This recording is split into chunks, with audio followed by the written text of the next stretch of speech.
If you've been trying to lose weight, eating less, exercising more, cutting calories, and still not seeing results, then what I'm about to tell you might completely change how you understand your body. Because the real problem may not be fat itself. It may be something far more dangerous hiding underneath it: inflammation. Right now, there are millions of people who look normal on the outside, not overweight, not obese, but internally, their bodies are operating in a state of chronic inflammation. And that invisible condition is quietly increasing their risk of serious disease, including cancer, without them even realizing it. There's a term for this: skinny fat. People who appear healthy based on their weight, but carry excess visceral fat deep inside their body, fat that wraps around organs like the liver, pancreas, and intestines. This type of fat doesn't just sit there. It actively releases inflammatory signals into your bloodstream, and those signals create an environment where disease can grow. In fact, long-term studies have shown that individuals with higher levels of visceral fat, even if they are not overweight, have a significantly higher risk of developing multiple types of cancer over time. So if you've been focusing only on the number on the scale, you might be looking at the wrong target, because your body is not just storing fat, it's responding to internal signals. And when those signals are driven by inflammation, everything changes: how your metabolism works, how your body burns energy, and even how your cells behave at a deeper level. What makes this even more misleading is how easily this condition can go unnoticed in everyday life. Most people associate health with appearance. If your weight is within a normal range, if your clothes fit, if you don't feel obviously sick, it's easy to assume everything is fine. But this is exactly where the problem begins. Because visceral fat does not always show up in the mirror. It builds quietly deep inside the body, surrounding vital organs and interacting directly with your metabolic and immune systems. This is why someone can look lean on the outside and still be at high risk internally. And over time, the effects begin to surface in subtle ways. You might feel tired even after a full night of sleep. Your energy fluctuates throughout the day. You notice that stress affects you more than it used to, or that your body doesn't recover as quickly. These are not random changes. They are signals that your internal environment is shifting. The body is becoming more inflamed, more reactive, less efficient at regulating itself. And because these symptoms develop gradually, they are often dismissed or normalized. People blame aging, busy schedules, or lifestyle stress without realizing that something deeper is happening. What's critical to understand is that this is not just about fat accumulation, it's about what that fat is doing. Visceral fat is biologically active. It releases inflammatory molecules that circulate throughout your body, influencing everything from insulin sensitivity to immune function. And once that process begins, it creates a feedback loop that becomes increasingly difficult to reverse if it's not addressed directly. I've seen this pattern play out repeatedly in clinical settings, and it often surprises people when they finally understand what's happening. Patients would come in with concerns that didn't seem severe at first: fatigue, difficulty maintaining weight, occasional discomfort after meals, or simply a sense that something felt off. On paper, many of their basic tests looked acceptable. Their weight was within a normal range. There were no obvious red flags that would immediately point to a serious issue. But when we looked deeper through imaging, metabolic markers, or long-term patterns, a different picture began to emerge. These individuals were carrying higher levels of visceral fat than expected, and more importantly, their inflammatory markers were elevated. What stood out was not how they looked, but how their bodies were functioning internally. And over time, those internal conditions began to influence outcomes in ways that weren't obvious at first. Some developed insulin resistance, despite not being overweight. Others showed early signs of cardiovascular strain or metabolic dysfunction. This is where the disconnect becomes clear. The traditional way of evaluating health based largely on appearance or basic metrics misses what is happening beneath the surface. And once you recognize that, you start to understand why so many people feel like they are doing the right things but not getting the results they expect. Because the issue is not always visible, but it is very real. To understand why this type of fat is so dangerous, you have to stop thinking of fat as just stored energy. Visceral fat behaves very differently from the fat you can see under your skin. It acts more like an active organ, constantly releasing chemical signals into your bloodstream. These signals include inflammatory molecules known as cytokines, which are designed to help your body respond to threats. But when they are released continuously, without a clear threat to respond to, they create a state of chronic low-grade inflammation. This is where the real problem begins. Instead of your body activating inflammation briefly and then returning to balance, it stays in a prolonged state of alert, and that constant activation begins to interfere with normal biological processes. It affects how your cells respond to insulin, making it harder to regulate blood sugar. It disrupts how your body stores and uses energy. It can even alter how your immune system identifies and responds to abnormal cells.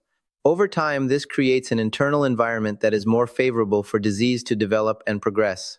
This is why researchers often describe inflammation as the underlying driver behind many chronic conditions. It is not a single event, but a continuous signal that changes how your body operates at a fundamental level. And when visceral fat is present in higher amounts, that signal becomes stronger and more persistent. This is where the analogy becomes important, because it helps you visualize what is actually happening inside your body. Think of inflammation like a fire. Under normal conditions, your body uses inflammation, the same way you would use a controlled flame to respond to injury, to fight infection, to repair damage. It turns on when needed, does its job, and then turns off. But visceral fat changes that dynamic completely. It's like pouring gasoline onto that fire continuously, even when there's no immediate threat. Instead of a controlled response, you now have a constant burn happening in the background. And what makes this dangerous is not just the intensity, but the persistence. This low-grade inflammation doesn't feel dramatic, but it never fully stops. It quietly affects your tissues, your organs, and your cellular environment over time. Now, if there are already abnormal cells present in your body, which can happen naturally as part of aging, this inflammatory environment can accelerate their growth. It creates conditions where those cells are more likely to survive, multiply, and eventually form something more serious. This is why inflammation is often linked to cancer progression. It doesn't create the problem on its own, but it fuels it. And when visceral fat is present, that fuel is being supplied continuously day after day, without most people even realizing it. At this point, it might sound like all fat is working against you, but that's not actually true. Your body has a completely different type of fat that does the opposite of what most people think of when they hear the word fat. It's called brown fat, and instead of storing energy, it burns it. This type of fat is packed with mitochondria, tiny structures inside your cells that act like energy engines. And because these mitochondria contain high levels of iron, brown fat has a darker appearance, which is where it gets its name. But what really matters is what it does. When brown fat is activated, it begins to burn calories to produce heat, a process known as thermogenesis. Instead of holding on to excess energy, your body starts using it. And this doesn't just affect how many calories you burn. It changes how your body handles fat overall, including the visceral fat that drives inflammation. In fact, activating brown fat can help reduce the amount of harmful fat stored around your organs. This is why researchers sometimes refer to brown fat as a metabolic advantage.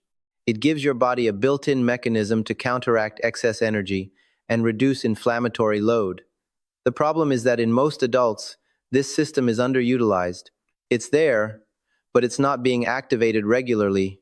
And unless you understand how to turn it on, it remains largely inactive, even though it has the potential to significantly improve how your body manages energy and inflammation at the same time. So the next question becomes very practical. How do you actually activate this system? Because brown fat is not something you can simply will into action. It responds to specific triggers, and one of the most powerful is temperature.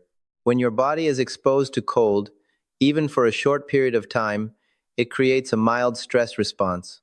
Hormones like epinephrine and norepinephrine are released, and these signals travel through your nervous system to activate receptors that switch brown fat on. It's like flipping a hidden metabolic switch.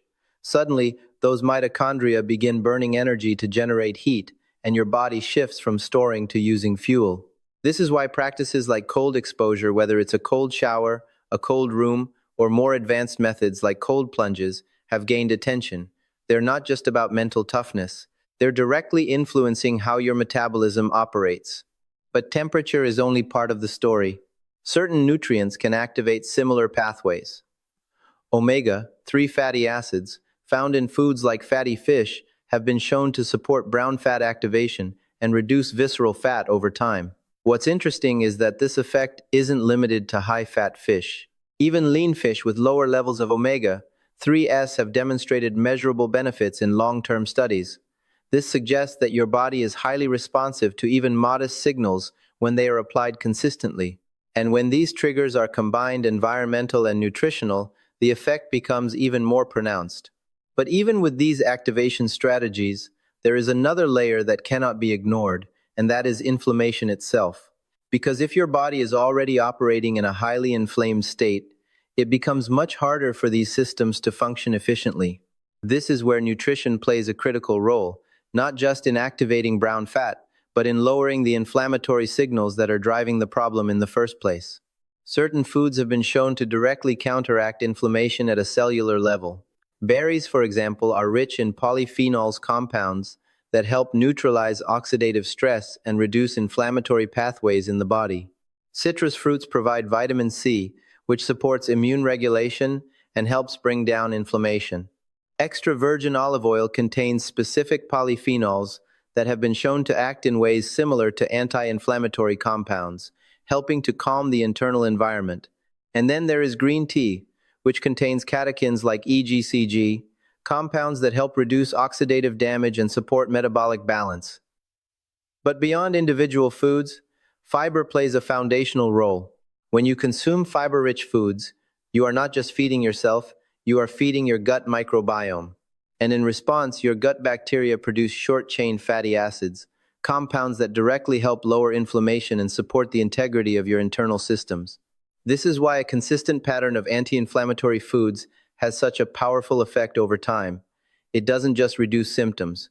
It changes the environment your body operates in. The challenge for most people is not understanding what to do, but actually applying it in a way that fits into their daily life. This is where many well-intentioned efforts break down. People try to overhaul everything at once, cut out entire food groups, or follow rigid plans that are difficult to maintain. And when that approach becomes overwhelming, they fall back into old patterns. What tends to work far better is a more strategic and sustainable method. Instead of focusing on what you need to remove, you begin by focusing on what you can add. This is often referred to as a swap-in approach. You keep your routine largely intact, but you start introducing foods that support your metabolism and reduce inflammation.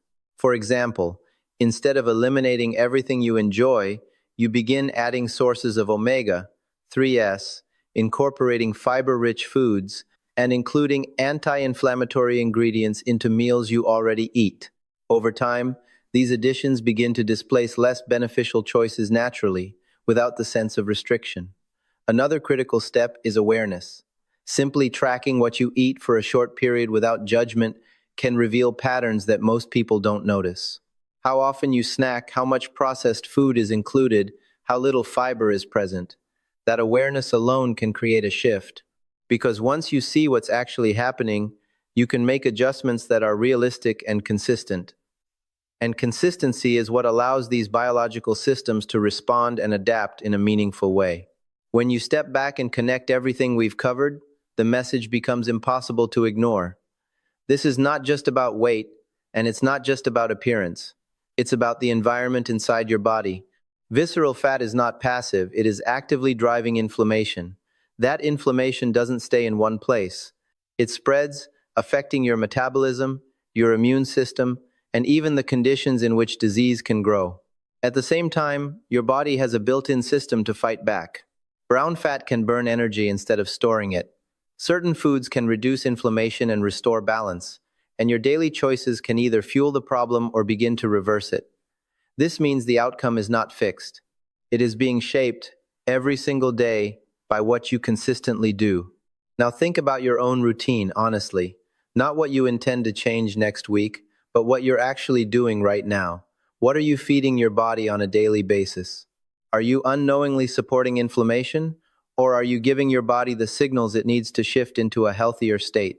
Because this is where real control begins, not in extreme diets or short-term fixes, but in small, consistent actions that compound over time. If this helped you see your body in a different way, save this video so you can come back and apply these steps step by step.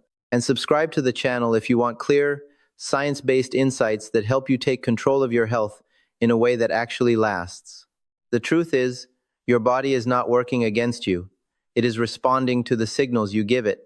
And once you start giving it the right ones consistently, change doesn't just happen, it builds into something stronger, more stable, and far more powerful than anything based on willpower alone.